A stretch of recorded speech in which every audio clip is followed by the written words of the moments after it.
Hi എൻ്റെ YouTube ചാനലിലേക്ക് സ്വാഗതം. പ്രൈം വീഡിയോയിൽ പുതിയതായിട്ട് ഇറങ്ങിയ ഡെവിൾസ് മൗത്ത് എന്ന സർവൈവൽ ത്രില്ലറിൻ്റെ റിവ്യൂ ആയിട്ടാണ് ഞാൻ വന്നിരിക്കുന്നത്. പേര് പോലെ തന്നെ ദ ഡെവിൾസ് മൗത്ത് എന്ന ഈ പേര് വളരെ അട്രാക്റ്റീവ് ആയിട്ടുള്ള പേരാണ്. ഇത് കേൾക്കുമ്പോൾ തന്നെ നല്ലൊരു ഹോറർ പടമായിട്ട് വിചാരിക്കോളൂ. ബട്ട് ഇതൊരു ഹോറർ പടമല്ല, ഇതൊരു സർവൈവർ ത്രില്ലറാണ്. ഈ സർവൈവർ ത്രില്ലറാണ് ഈ പടത്തിൻ്റെ മെയിൻ USP. ഈ ഡെവിൾസ് മൗത്ത് എന്ന പേര് കിട്ടുന്നത്, അല്ലെങ്കിൽ ഇത് പേര് വരാൻ കാരണം, ഇത് തായ്ലൻഡിലെ ഒരു കേവിൻ്റെ പേരാണ് ഡെവിൾസ് മൗത്ത്. തായ്ലൻഡിലെ ഈ കേവ്, ഈ പേര് കേട്ടപ്പോൾ തന്നെ കുറച്ച് ഫ്രണ്ട്സ് തീരുമാനിക്കുകയാണ് നമുക്ക് ഇവിടെ ഒന്ന് വിസിറ്റ് ചെയ്യാം.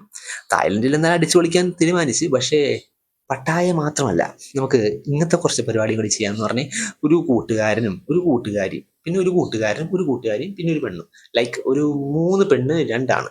അതിൽ 2 പേര് ബോയ് ഫ്രണ്ട് ഗേൾ ഫ്രണ്ട്സ് ആണ്. അപ്പോൾ ഇവിടെ കുറച്ച് കലാപരിപാടികളൊക്കെ പടത്തിൻ്റെ തുടക്കത്തിലുണ്ട്. അപ്പോൾ ആ ഒരു എൻ്റർടൈൻമെൻ്റ് എങ്കിലും കിട്ടുമെന്ന് ഞാൻ പേഴ്സണലി വിചാരിച്ചു. പക്ഷേ ആ ഒരു എൻ്റർടൈൻമെൻറ്റ് ഉണ്ടായിരുന്നില്ല. ലൈക്ക് കുറച്ചേ ഉണ്ടായിരുന്നുള്ളൂ.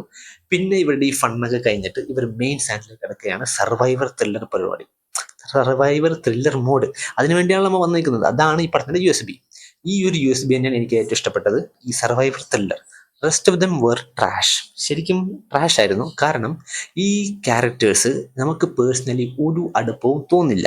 ഭയങ്കര ശോകമാണ്. ഇവരെല്ലാം തല്ലുകൊള്ളികളാണ്. എനിക്ക് ഈ ക്യാരക്ടേഴ്സിൻ്റെ ഡൈനാമിക്സ് തമ്മിൽ ഒരു പ്രത്യേകമായിട്ട് ഒന്നും ഉണ്ടായിരുന്നില്ല. ലൈക്ക് ഇവർ തമ്മിലുള്ള ഒരു ബന്ധവും എനിക്ക് ഒട്ടും ഒതൻറ്റിക് ആയിട്ട് തോന്നിയില്ല. പക്ഷേ ഈ ഒരു ക്യാരക്ടേഴ്സ് അവിടെ ചെന്ന് കഴിഞ്ഞിട്ട്, ഈ ഒരു ഗുഹയിൽ പെട്ട് കഴിഞ്ഞിട്ട്, ഈ നമ്മുടെ ഈ ഗൈഡ് ഉണ്ടാവുമല്ലോ, ഓരോ ഗുഹേനെ നയിക്കുന്ന ഗൈഡ്, അയാൾ പറയുന്ന പോലും ഇവന്മാർ കേൾക്കണില്ല. ഈ പെണ്ണ് കേൾക്കണം, ആരും കേൾക്കുന്നില്ല. അപ്പോൾ വളരെ ശോകമാണ് ഈ ഗ്രൂപ്പ്. എന്ത് പറഞ്ഞാലും കേൾക്കില്ല. അപ്പോൾ ഇവന്മാർ ചത്താൽ എന്ത്, ജീവിച്ചാൽ എന്ത് എന്ന മൈൻഡ് സെറ്റായിരുന്നു എനിക്ക് പേഴ്സണലി. അപ്പോൾ ഇങ്ങനെ ചാലെന്ത്, ജീവിച്ചാൽ എന്ത്, എന്തെങ്കിലും കാണിക്കുന്നത്, അമ്മമാരെ എന്തെങ്കിലും പറ്റട്ടെ എന്ന് പറഞ്ഞിട്ട് ഇവരുടെ കാത്ത് നിൽക്കുന്ന മെയിൻ സാധനം ഒരു ഷാർക്കാണ്. അതെ, ഷാർക്ക് അറ്റാക്ക് പടമാണിത്. ഷാർക്ക് വേട്ടയാടുന്നു. ജോസ് പ്രതീക്ഷിക്കരുത്, ജോസ് ഒരിക്കലും കിട്ടില്ല. ജോസ് എന്ന് പറയുന്നത് ഫേമസ് ഷാർക്ക് അറ്റാക്ക് പടമാണ്, സ്പിൽബർഗിൻ്റെ പടം. ആ ലെവലൊന്നും ഇല്ല. ബട്ട് സ്റ്റിൽ ഒരു നല്ല സർവൈവർ ത്രില്ലർ പരിപാടിയുണ്ട്. ഷാർക്ക് വന്നാലാണ് സംഭവം കളറാവുന്നത്.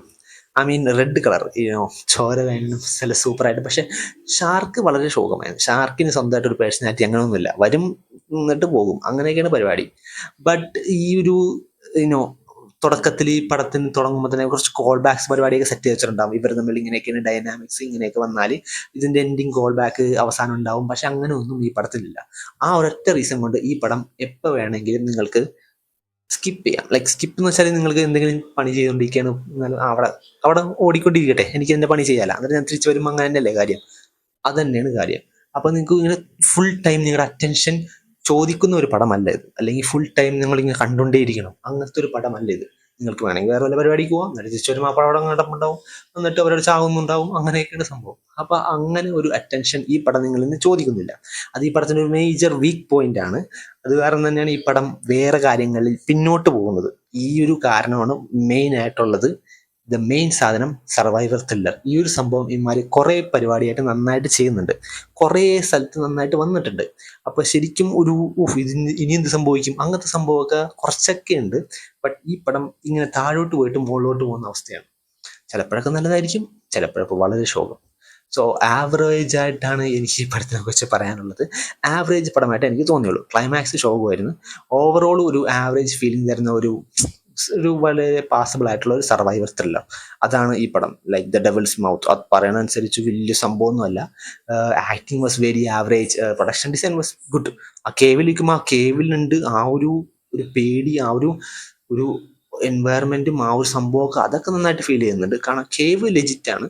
But rest of them were very trash man, and it was a very average survivor thriller and possible പടം. അതാണ് ഈ പടത്തിനെ പറ്റി എനിക്ക് പറയാനുള്ളത്. That is my review. By.